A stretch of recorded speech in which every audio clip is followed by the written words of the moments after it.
Selamat hari Minggu teman-teman semua dimanapun kalian berada. Kita bersyukur atas waktu yang kita miliki untuk kembali bertemu, memuji Tuhan, dan merenungkan firman-Nya melalui ibadah online Ignite GKI. Saya mengajak teman-teman untuk memberikan senyum dan juga tanda hati seperti ini sebagai ungkapan kita atas cinta kasih Tuhan yang sudah kita terima. Mari teman-teman, dengan tidak jemu-jemu kita menuturkan kasih setia Tuhan yang sudah kita rasakan itu dengan penuh semangat dan sukacita.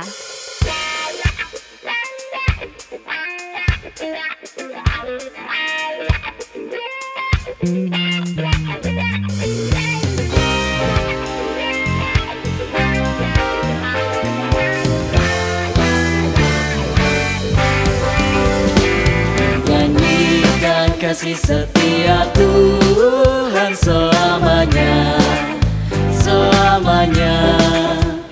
Ku nyanyikan kasih setia Tuhan selamanya, ku nyanyikan selamanya.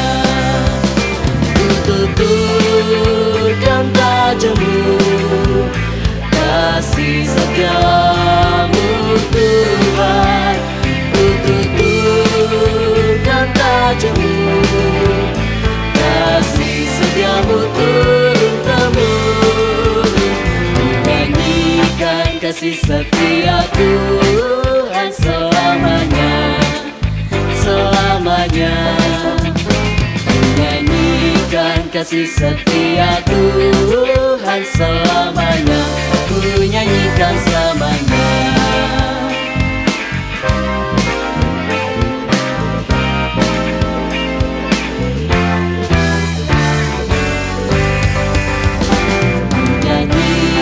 Kasih setia Tuhan selamanya, selamanya. Menyanyikan kasih setia Tuhan selamanya, ku nyanyikan selamanya. Ku tuturkan tajammu, kasih setiamu Tuhan. Ku tuturkan tajammu, kasih setiamu turun-temurun. Nyanyikan kasih setia Tuhan selamanya, selamanya. Nyanyikan kasih setia Tuhan selamanya, ku nyanyikan selamanya. Pada salah satu bagian Alkitab pernah dituliskan bahwa segala sesuatu ada waktunya. Dan memang benar ya teman-teman, bahwa dalam kehidupan ada kalanya sesuatu berjalan dengan lancar, tapi ada juga saat di mana konflik singgah dalam perjalanan kehidupan kita. Dan mau tidak mau kita harus menghadapinya. Jikalau kita justru jatuh di dalam dosa dan melakukan kesalahan saat kita diizinkan untuk menghadapi sebuah konflik, mari kita mengakui kesalahan dan dosa kita di hadapan Tuhan. Mari berdoa.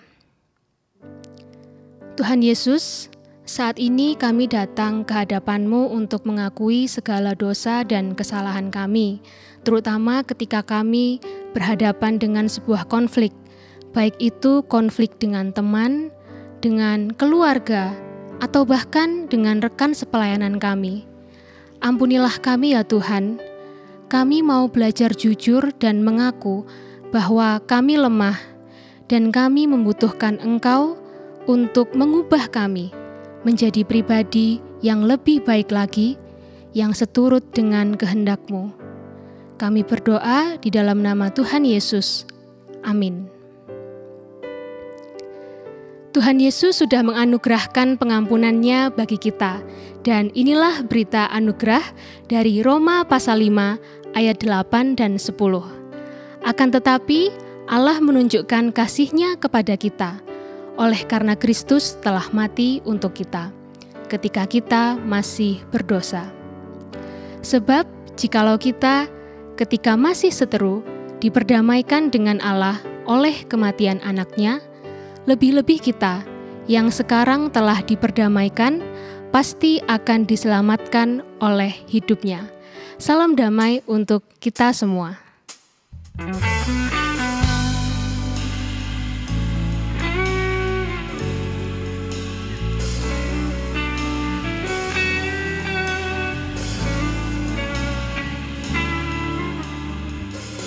Selidiki aku, lihat hatiku, apakah ku sungguh mengasihimu, Yesus? Kau yang Maha Tahu dan menilai hidupku, tak ada yang tersembunyi bagimu. Telah kulihat kebaikanmu yang tak pernah habis di hidupku.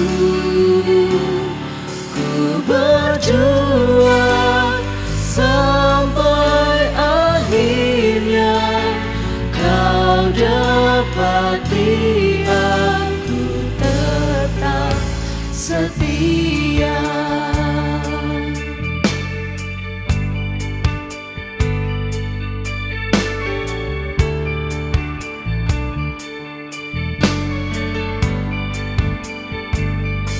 Selidiki aku, lihat hatiku, apakah ku sungguh mengasihimu, Yesus?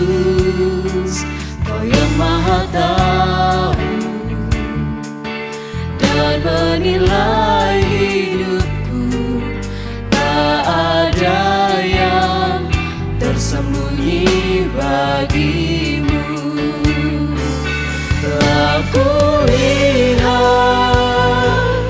kebaikanmu yang tak pernah habis di hidupku.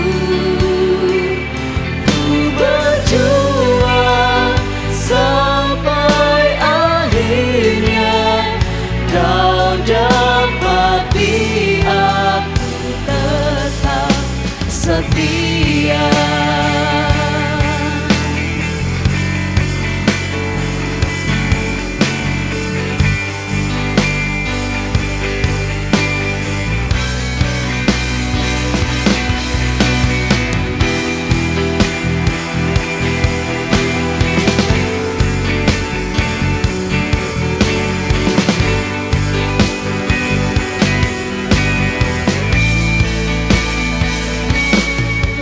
Kulihat kebaikanmu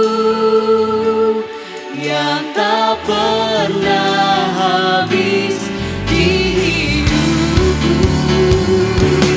Ku berjuang sampai akhirnya kau dapati aku tetap setia. Kau dapati aku tetap setia. Mari saudara-saudara, sebelum kita akan membaca Alkitab, kita terlebih dahulu berdoa. Bapa yang penuh dengan kemurahan dan kasih, kami mengucap syukur kepadamu. Pada saat ini kami akan belajar kepada kebenaran firman-Mu. Tolonglah kami ya Tuhan, melalui Roh-Mu yang kudus, supaya kami dapat mengerti apa yang Tuhan maksudkan melalui firman-Mu ini. Dan terlebih lagi, supaya kami dapat menjadi pelaku kebenaran firman Tuhan di dalam kehidupan kami. Ya Tuhan Yesus, Allah yang hidup, kami yakin Engkau hadir di tengah-tengah persekutuan kami untuk menyatakan berkat-Mu kepada kami. Karena itu ya Tuhan, berkatilah setiap kami. Kepada Bapa di surga kami memohon, kiranya Roh Kudus menyertai kami, Kami berdoa di dalam nama Tuhan kami, Yesus Kristus. Amin. Saudara-saudara yang terkasih, mari kita membaca Alkitab dari surat Galatia pasalnya yang kedua, ayatnya yang pertama sampai dengan ayat 13. Galatia pasal 2 ayat 1 sampai ayat 13, dan kali ini saya akan membacakan dari ayat 9 sampai dengan ayat 13. Dan setelah melihat kasih karunia yang dianugerahkan kepadaku, maka Yakobus, Kefas, dan Yohanes yang dipandang sebagai soko guru jemaat berjabat tangan dengan aku dan dengan Barnabas sebagai tanda persekutuan, supaya kami pergi kepada orang-orang yang tidak bersunat dan mereka kepada orang-orang yang bersunat. Hanya kami harus mengingat orang-orang miskin, dan memang itulah yang sungguh-sungguh kuusahakan melakukannya. Tetapi waktu Kefas datang ke Antiokhia, aku berterang-terang menentangnya sebab ia salah. Karena sebelum beberapa orang dari kalangan Yakobus datang, ia makan sehidangan dengan saudara-saudara yang tidak bersunat. Tetapi setelah mereka datang, ia mengundurkan diri dan menjauhi mereka, karena takut akan saudara-saudara yang bersunat. Dan orang-orang Yahudi yang lain pun turut berlaku munafik dengan dia, sehingga Barnabas sendiri turut terseret oleh kemunafikan mereka. Demikianlah firman Tuhan, yang berbahagia adalah setiap kita yang mendengarkannya dan memelihara dalam hidup kita setiap hari. Hosiana. Hosiana, Hosiana, Hosiana.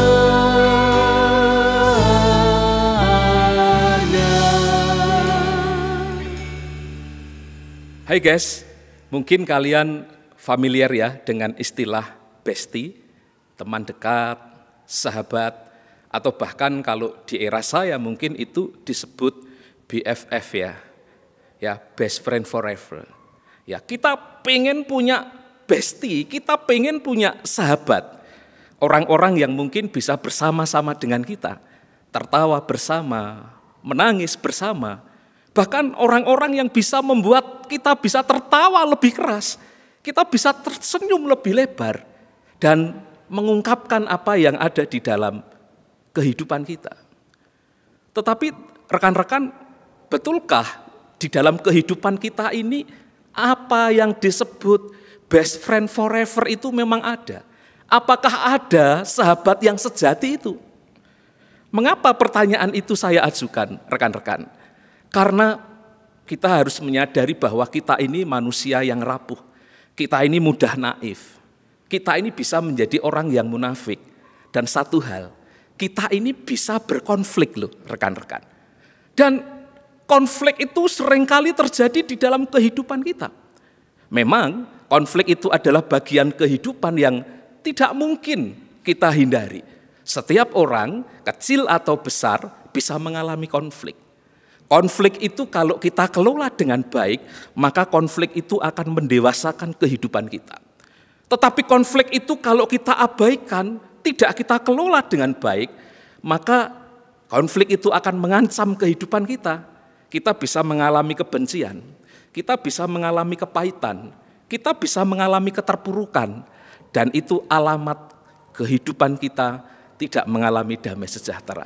Nah, hari ini firman Tuhan mengajak kita untuk belajar dari Rasul Paulus. Rasul Paulus di dalam kehidupannya juga diwarnai dengan liku-liku perjalanan yang penuh dengan konflik.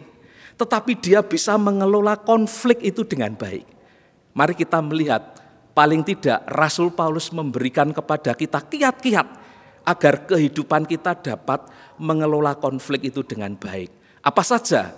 Yang pertama, saudara-saudara, kita perlu berfokus kepada apa yang menjadi penyebab konflik. Sekali lagi, kita mesti berfokus kepada apa yang menjadi penyebab konflik. Rekan-rekan yang dikasihi oleh Tuhan, Galatia pasal 2 ini memberitahu kepada kita apa yang menjadi penyebab konflik antara Paulus dengan Rasul Petrus.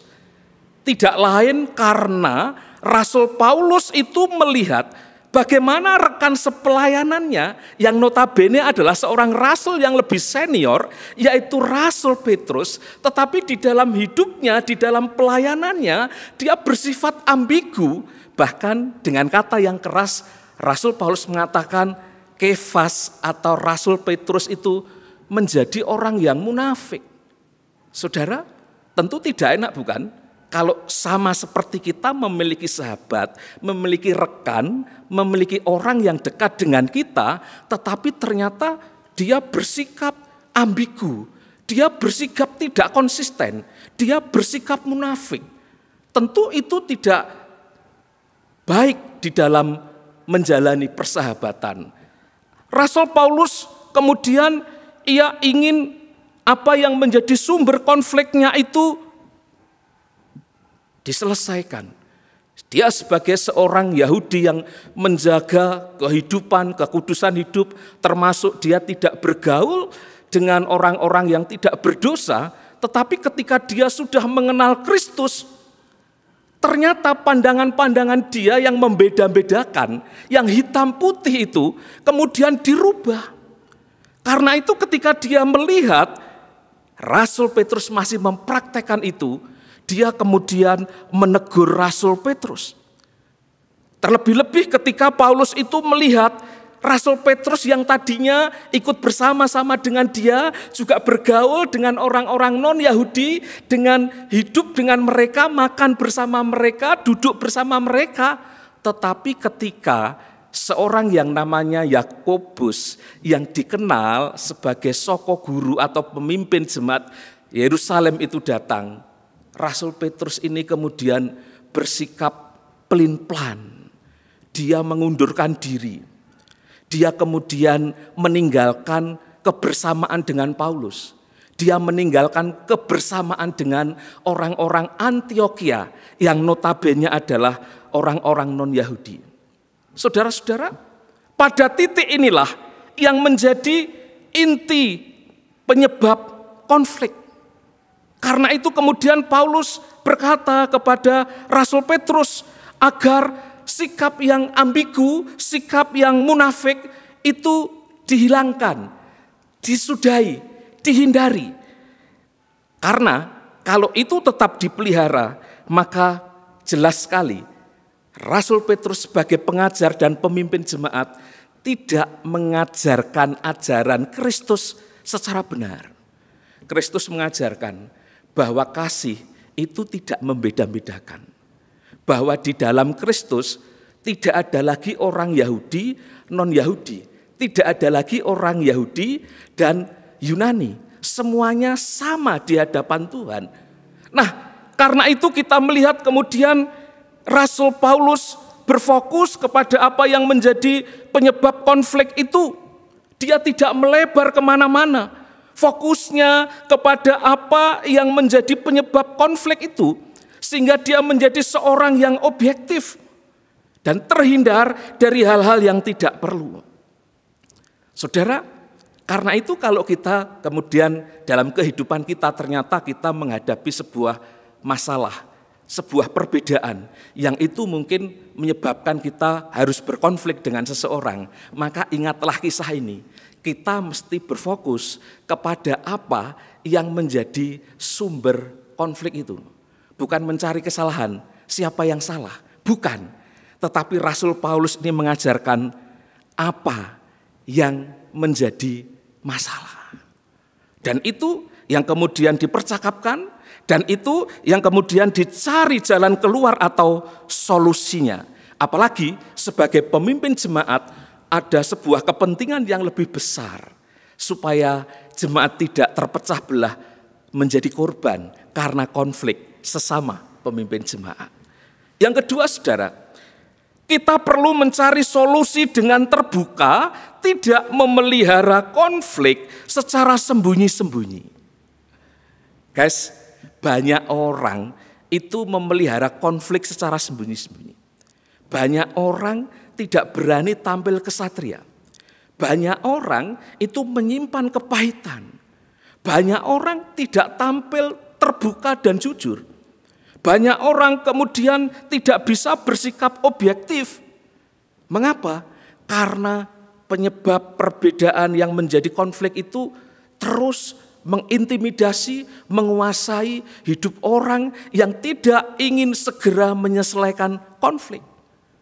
Persahabatan yang dibangun dengan ketulusan, termasuk ketika menghadapi perbedaan, terjadi konflik, maka seorang sahabat yang baik, dia harus berani menyelesaikan konflik itu, mencari solusi, agar persahabatannya itu berjalan dengan sehat.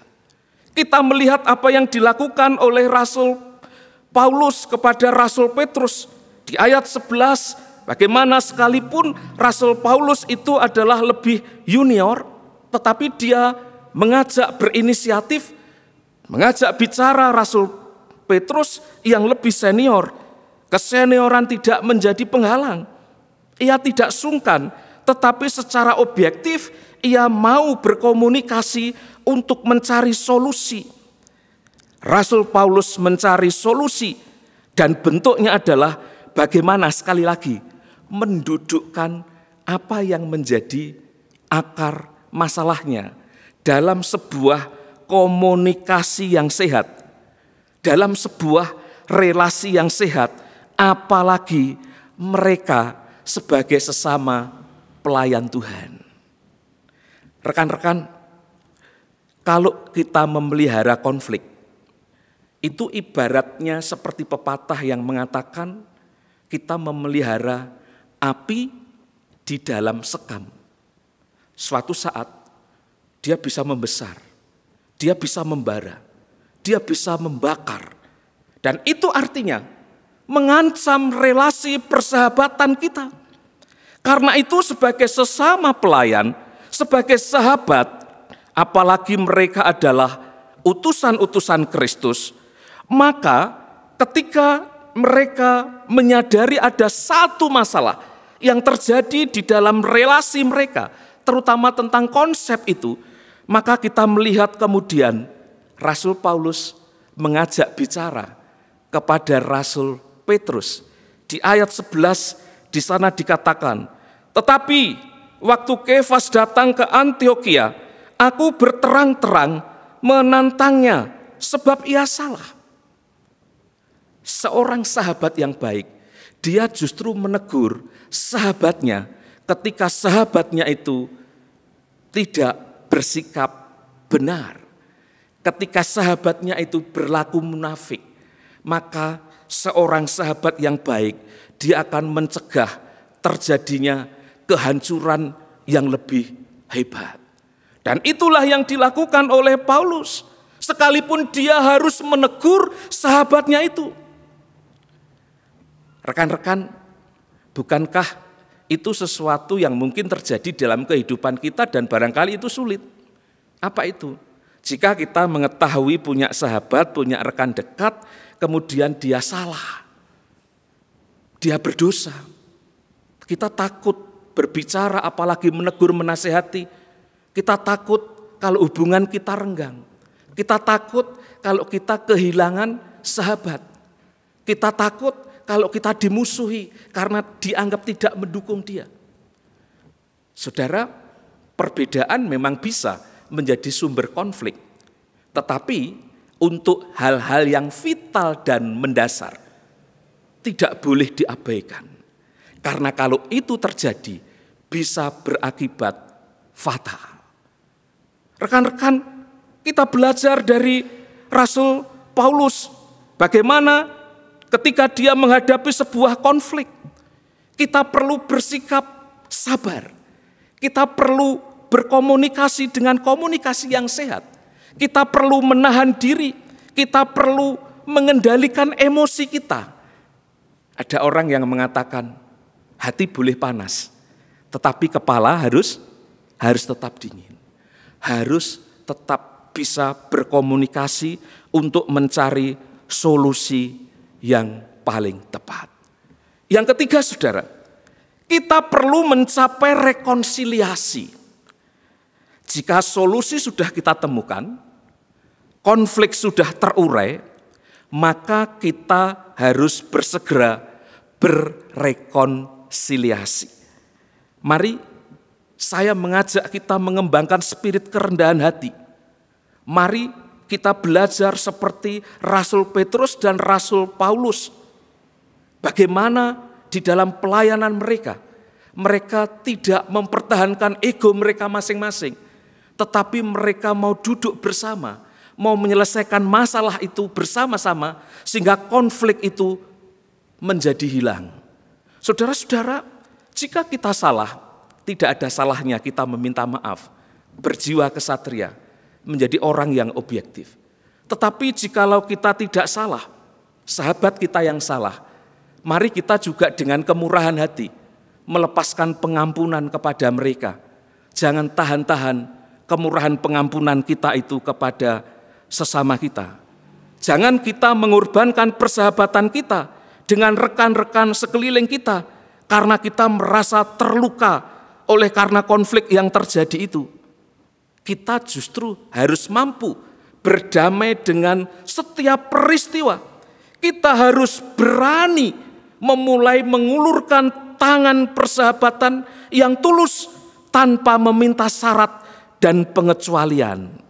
Ketika kita rela melakukan itu, ketika kita mau meneladani Paulus dan terlebih Tuhan Yesus yang mendamaikan dirinya dengan orang-orang yang pernah melukainya, kita yakin kuasa Roh Kudus akan memampukan kita menjadi orang-orang yang membawa damai, menjadi peacemaker. Dengan demikian, kita tidak takut ketika ada konflik terjadi, kita bisa menjadi solusi mengatasi konflik itu. Di dalam kasih persahabatan di dalam Kristus, mari kita berjabat tangan dengan semua orang untuk menjaga kedamaian, karena kita ini adalah duta-duta Kristus untuk menghadirkan pendamaian. Kiranya kasih Kristus menolong kita sekalian untuk menjadi pembawa damai, sehingga ketika konflik terjadi, itu justru menolong kita untuk mendewasakan kehidupan kita. Tuhan memberkati saudara. Amin.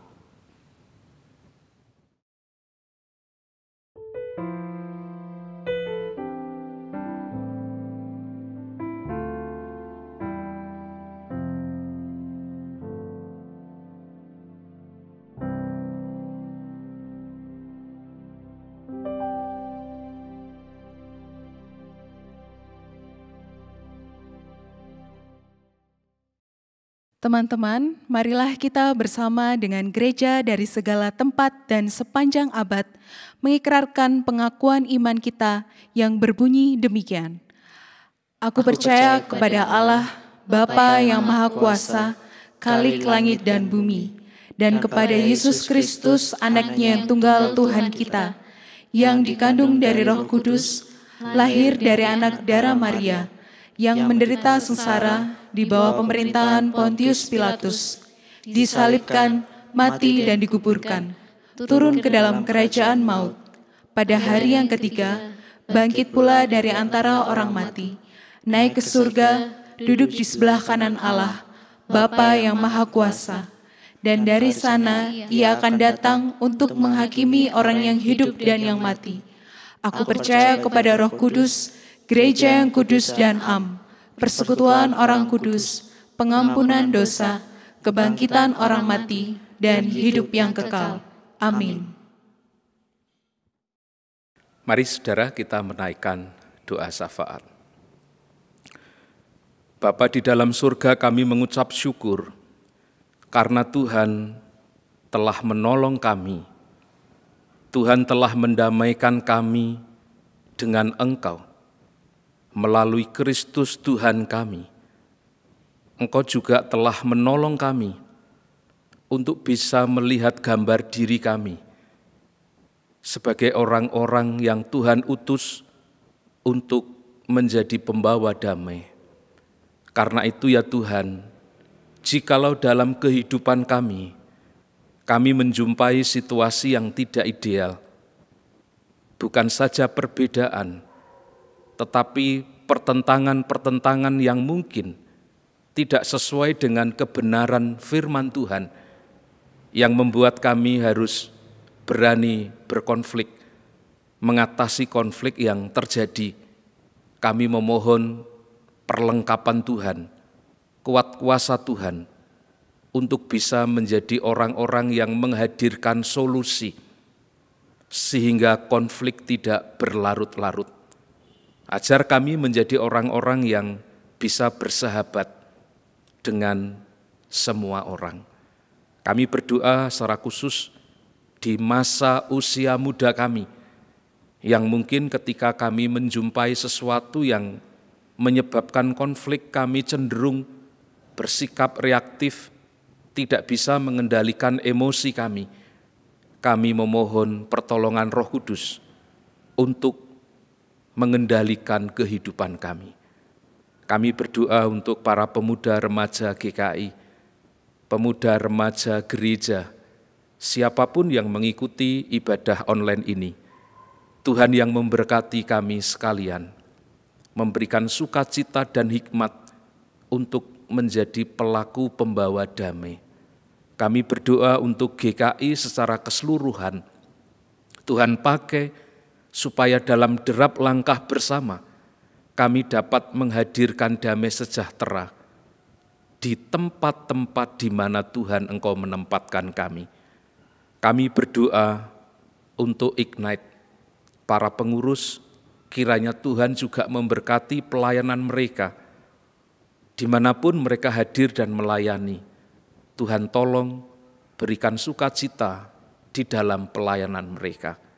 Kami berdoa untuk pengurus pemuda remaja di berbagai gereja GKI, dan secara khusus di GKI Batu. Kami berdoa kiranya juga Tuhan menolong rekan-rekan pemuda remaja, agar dengan semangat yang menyala-nyala, mereka boleh melayani Tuhan. Kami berdoa untuk bangsa dan negara kami di masa pandemi seperti ini. Kami membutuhkan topangan tangan Tuhan, supaya kami sebagai anggota masyarakat dapat mendukung program-program pemerintah baik vaksinasi maupun kegiatan-kegiatan yang lain untuk menerapkan protokol kesehatan. Tuhan, biarlah melalui upaya-upaya yang dilakukan oleh pemerintah, kami turut berpartisipasi memutus penyebaran COVID-19. Berkatilah setiap kami yang mengikuti ibadah ini, dimanapun kami berada.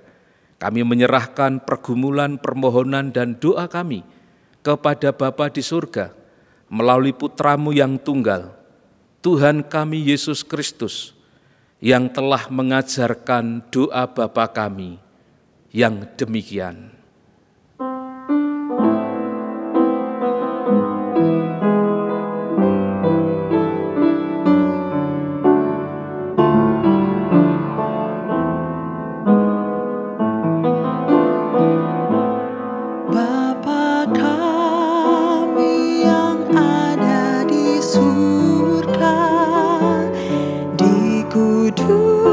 Kuduskanlah nama-Mu.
Saat ini kita diajak untuk mengucap syukur kepada Tuhan melalui persembahan. Nas persembahan diambil dari 2 Korintus 9 ayat yang ke-7. Hendaklah masing-masing memberikan menurut kerelaan hatinya, jangan dengan sedih hati atau karena paksaan, sebab Allah mengasihi orang yang memberi dengan sukacita. Persembahan dapat teman-teman transfer ke rekening gereja masing-masing.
Mari kita membawa persembahan di dalam doa. Tuhan Yesus, kami kembali datang kepadamu untuk mengucap syukur atas berkat-berkat yang Engkau berikan kepada kami. Saat ini kami sudah memberikan persembahan. Terimalah dan sucikanlah ya Tuhan. Kami juga berdoa untuk para majelis jemaat di gereja masing-masing yang akan mengelola persembahan ini, agar boleh digunakan hanya untuk hormat dan kemuliaan nama-Mu saja. Kami berdoa di dalam nama Tuhan Yesus. Amin. Teman-teman, ketika konflik dan tantangan menghampiri hidup kita, ingatlah bahwa hanya Tuhan Yesus satu-satunya penolong dan tempat perlindungan kita.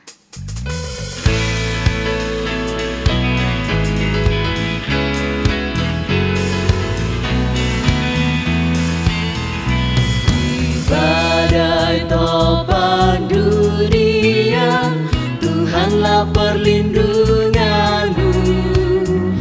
Kendati goncang semesta, Tuhanlah perlindunganmu.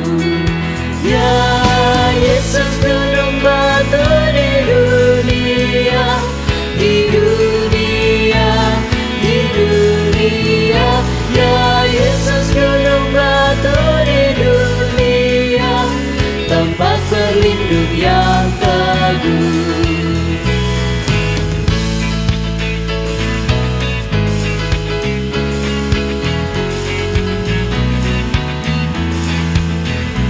Dan biar badai menyerang, Tuhanlah perlindunganmu. Padanya kau tetap tentram, Tuhanlah perlindunganmu. Ya Yesus, gunung batu di dunia, di dunia, di dunia. Ya Yesus, gunung batu di dunia, tempat berlindung yang teguh. Ya Yesus, gunung batu di dunia, di dunia, di dunia. Ya Yesus, gunung batu di dunia, tempat berlindung yang teguh.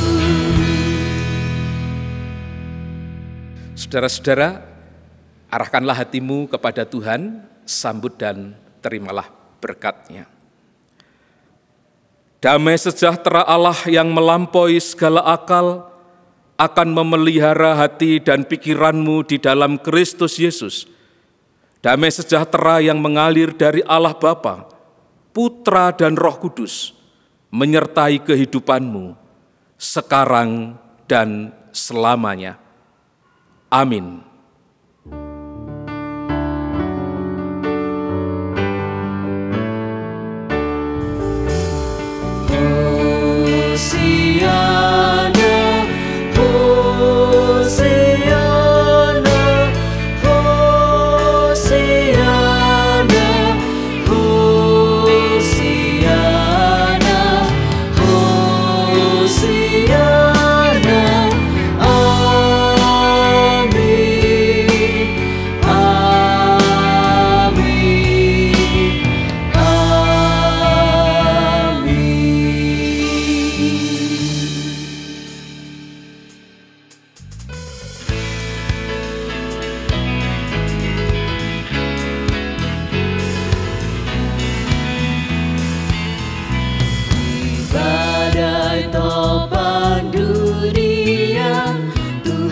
Perlindunganmu, kendati goncang semesta, Tuhanlah perlindunganmu. Ya Yesus, gunung batu di dunia, di dunia, di dunia. Ya Yesus, gunung batu di dunia, tempat berlindung yang teguh.